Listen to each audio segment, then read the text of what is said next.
We're joined this morning by Ms. Charlene Patton with the Kansas Soybean Commission. Always a pleasure to have you here. Thank you, Jared. We are celebrating the end of harvest with 12,000 Kansas soybean farmers and also National Apple Month. So we are making a creamy apple vinaigrette because as we're progressing throughout the day, earlier this morning, now, and then at midday, we're going to put it all together, right? Yes, we are. And we've got the candied walnuts that we did earlier. Yes. Yep. Yes. They're so good. I love this recipe because, we still have some warm days and it's great to have salads even through the winter. Yeah. And you can get apples readily available all year long. But I do want to mention the apples in this salad that we're doing today were given to me from the Kramer farm in Nemaha County. They're also soybean farmers, so we are really combining a lot of our good ingredients.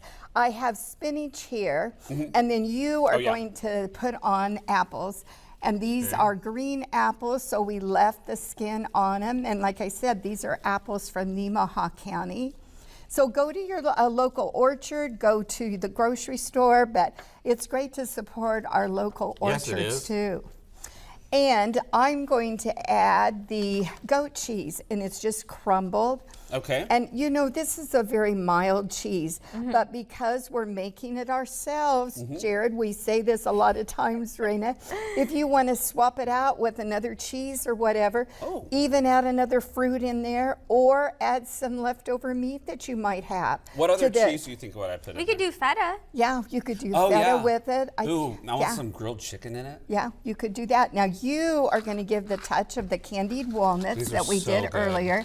And as we said earlier when we made those, this recipe really lends itself to, this recipe calls for walnuts, but you could use a variety of nuts in that recipe too. Yeah. Now I'm just going to kind of drizzle on the dressing. This dressing, you make it in the blender. Okay. And it's a package of tofu, and then half a cup of apple cider and a half a cup of apple juice and a half a cup of apple cider vinegar. A little bit of sugar, a little bit of onion, salt. Put that and blend it all together. And I like adding it so that maybe each person puts on in the amount of dressing that they want. That makes sense. Yeah, but look at that. Isn't that delicious? I love it. So good. So colorful and ready to celebrate soybean farmers and our apples for the month of October. I love it. And of course, our soybean ingredients are? The soybean ingredients are the tofu that we talked about in the dressing. And in the dressing, we also have vegetable oil. Oh, I forget about that. Yes. I knew the tofu. Okay. Yeah. And they can go to our website at kansassoybeans.org, or they can call our 800 number, 877-KS-SOYBEAN, and we'll mail them all the recipes for October. All right. Thank you, Charlene Patton with the Kansas Soybean Commission. Stay with us because we're back right after this.